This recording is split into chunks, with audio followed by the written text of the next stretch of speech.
Magandang San Joseño, Day 4 ng Tanglawan Festival at ngayon ay araw ng kalusugan, kababaihan at serbisyo publiko.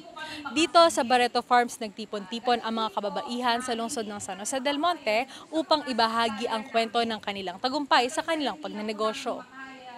Ang Tanglawan Festival ay nagbibigay ng liwanag at kulay sa lungsod at si Mayor Ate Rida Robes ay isa sa mga tanglaw ng lipunan na nagbibigay inspirasyon sa mga kababaihan.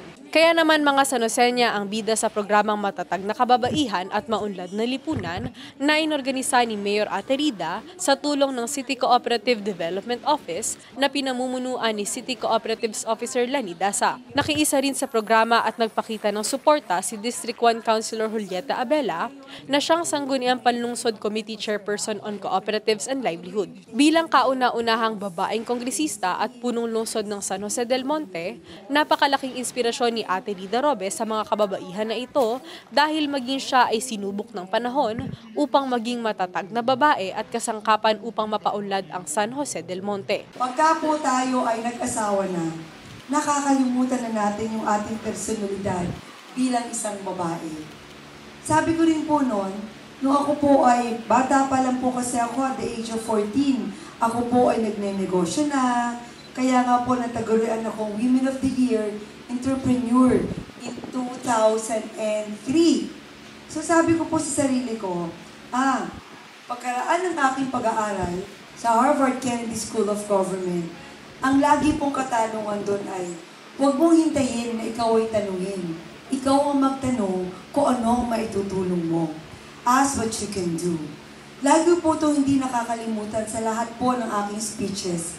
Kasi naniniwala po ako sa bawat kababaihan na meron tayo ngayon ay may kanya-kanya tayong kwento. Sa programa, 6 na Sanoseña business owners ang nagbahagi ng kanilang tagumpay sa kapwa nila women entrepreneurs habang nagkakape kasama si Mayor Ate Rida Robes. Ang mga Sanoseña na nagbahagi ng kanilang kwento ay sina Edna De Maala, Amy Loste, Emmanuel Marilao, Ellen Azada, Jennifer Yambao at Marilyn Bardos. Ang mga itinatag nila ni negosyo, nasubok na ng panahon, napalago sa pamamagitan ng pagsasakripisyo at tumulong na mapaunlad ang kanilang buhay at ng kanilang mga pamilya. Kitang-kita sa mga mata at ngiti ng ate ng bayan ang saya dahil sa kanyang napapakinggan na kwento ng mga kababaihan. Isa rin sa layunin ni Mayor Ate Rida Robes ay mapatatag ang sektor ng mga kababaihan na nagnenegosyo. Kaya naman bilang bahagi ng programa, pumirma ng manifesto ng pagkakaisa ang mga kababaihan upang buong puso na suportahan ang mga gawain,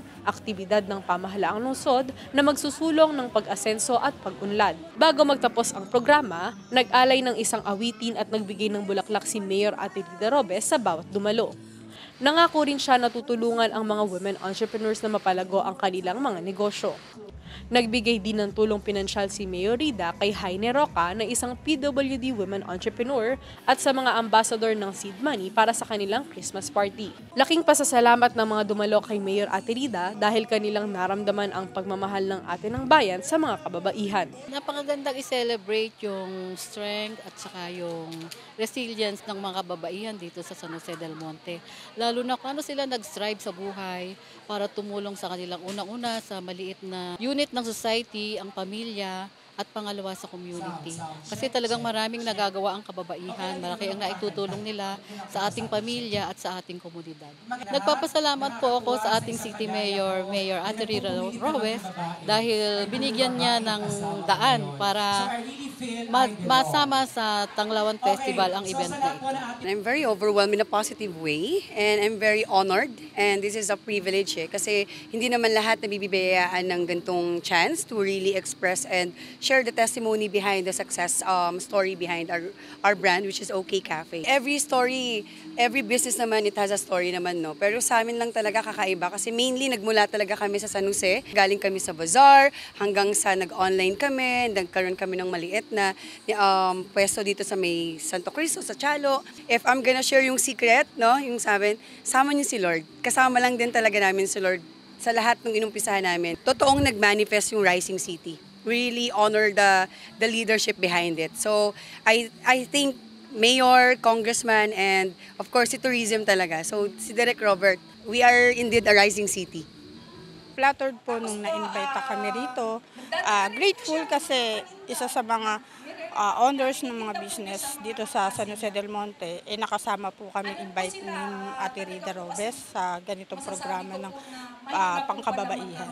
Pinasasalamatan ko usual si Ma'am Mayora Ate Rida Robes, and then yung lahat ng mga participant o bumuo ng programa ito. Maraming salamat po at ibinuo niyo po yung mga kababaihan na maging matatag sa lipunan ng negosyante. Para sa Balitang San Joseño Tanglawan 2025 Special Coverage, ako si Mira Bonyon Laksamana, Public Information Office. Yan ang mga kaganapan at detalyeng dapat alam mo sa Joseño. Para sa mga napapanahong balita at impormasyon, doble aksyon at solusyon, mag-subscribe na sa mga official social media pages ng Pamahalang Lungsod ng San Jose del Monte, Bulacan. Maraming salamat, Arya San Joseño.